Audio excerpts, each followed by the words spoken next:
美国援助冻结令即刻生效，极限压力下，乌克兰服软签协议。埃及拟定新加沙重建方案，以此来替代特朗普的加沙计划。约旦河西岸成为了新战事地点。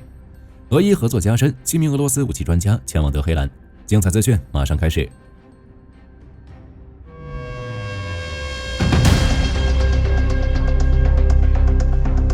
彭博社援引五角大楼匿名官员的话报道称，美国对乌克兰的援助冻结令即刻生效，直到乌克兰当局展现出真诚的和平意愿。美国国防部长海格塞斯已开始执行总统指令，包括截停海空运输线上的标枪反坦克导弹、海马斯火箭炮弹药等。在这样的极限施压下，泽连斯基想通了，表示愿在特朗普强有力的领导下为和平而努力，并愿意签署矿产协议。乌克兰总统泽连斯基3月4日在 X 平台上发表言论，强调乌克兰致力于和平，并愿意与美国总统特朗普共同努力实现这一目标。他说：“我们都不希望战争无休止，乌克兰愿意尽快坐到谈判桌前，为实现可靠的和平而努力。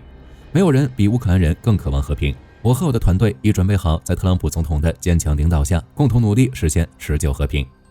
泽连斯基还给出了迅速结束战争的关键第一步，即释放囚犯并实现空中停火，禁止任何导弹、远程无人机轰炸能源和其他民用基础设施。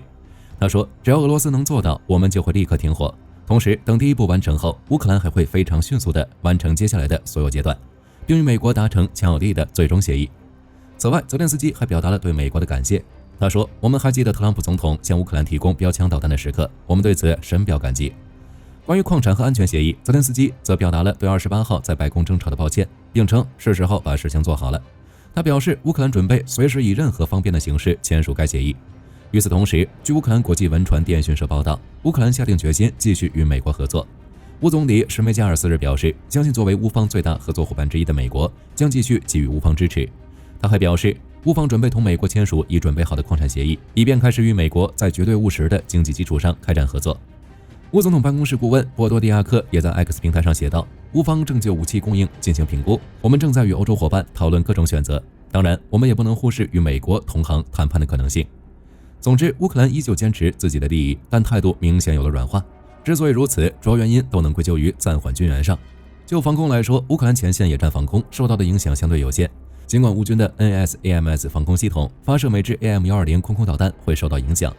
但德国提供的 IRST 防空系统在战场上也承担着重要作用。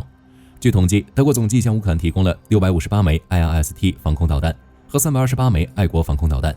这3年，德国贡献乌克兰提供了约300亿美元军事援助，但乌克兰后方要地防空受暂停援助影响，情况却不容乐观。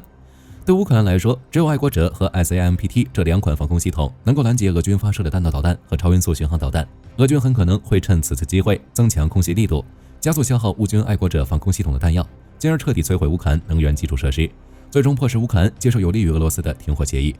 当然，会有人说乌克兰正在研发类似爱国者的高端防空系统，欧洲也计划用 SAMPT 防空系统取代美国爱国者，但这些都需要时间。另外一部分原因是特朗普时间等不起，他有必须拿到这份矿产协议的理由。综合华尔街见闻、美国之音等报道，美国3月4日启动了对加拿大和墨西哥加征25%关税的措施，此举很可能遭到对等报复，且将导致美国的物价暴涨，通胀愈发加剧。而特朗普希望通过把能源价格打下来对冲美国的通胀。那能源价格怎么降下来呢？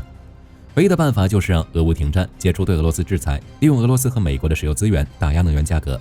可如今矿产协议都签不下来，自然无法谈停火、谈和平，甚至随着欧洲觉醒，战争还有可能加剧。美国总统2年任期时，还有一个不信任投票法案，若超过50%的美国人投反对票，特朗普政府就得倒台，所以根本等不起，必须回到矿产协议轨道上。于是特朗普不惜暂停援助，也要逼迫乌克兰低头签协议和停战。话分两头，接下来看看中东地区的资讯。据路透社3月3日报道，埃及正在拟定一份加沙地带重建方案，以此来替代特朗普先前提出的加沙计划。按照这一方案，其他国家将在加沙地区成立2个联合部门，分别为治理援助团和国际稳定部队，以此来取代哈马斯。其中，治理援助团来充当加沙临时政府，负责协调人员布置以及具体的重建等方面工作；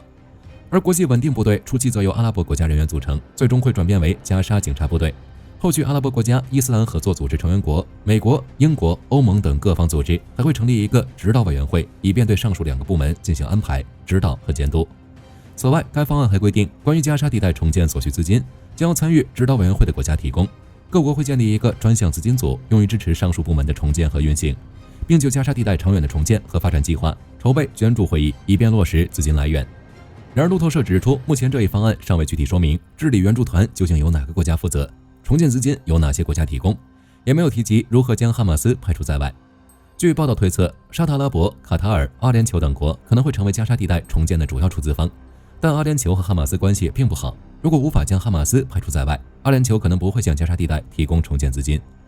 与此同时，哈马斯也有了新动作，该组织先是否认知晓埃及提出的重建方案，接着又对外宣称拒绝在加沙地带建立任何外国军队。然而，这份声明能否得到认可，又是另外一回事。其中，以色列肯定是不认可，该国曾多次明确表示不允许哈马斯存在于加沙地带，而且两国目前正执行的停火协议也因各自不同的条件无法谈拢，随时可能重燃战火。此外，对于以色列而言，除哈马斯战线外，约旦河西岸已成为新的战时地点。以色列国防部长卡茨于3月3日表示，该国将在未来数月内在东部边境建造一道安全隔离墙，以强化以色列的边境安全，并打击其他武装组织转运武器等。后续还将在该地区成立新的军事部队，从根本上消除伊朗和其他支持势力在以色列东部开辟新战线的可能。据以色列媒体进一步报道称，卡茨所说的隔离墙其全长约425公里，预计将会从戈兰高地南部延伸至以色列南部港口城市埃拉特北部，总计建设费用约为52亿新谢克尔，计划在3年内建造完成。据路透社报道，受以哈乌俄战争影响，俄罗斯与伊朗的军事需求大增，两国趁此机会联手进行国防军事合作。例如，伊朗向俄罗斯援助了沙赫德无人机以及弹道导弹，又或是在今年1月，两国签署了为期20年的军事协议。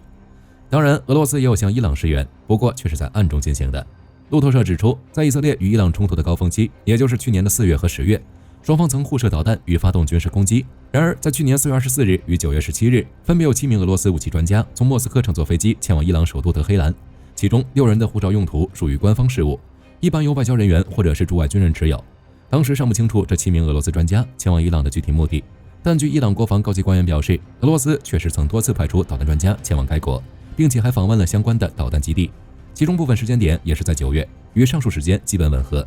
此外，据负责监控俄伊国防合作的欧洲国防官员证实确有此事。该基地距离伊朗里海沿岸的阿米拉巴德港约为15公里。经后续查证，这7名俄罗斯专家都拥有军事背景，其中2人是防空导弹系统专家，3人擅长火炮与火箭技术，1人参与过先进武器开发，1人曾有导弹测试工作经历。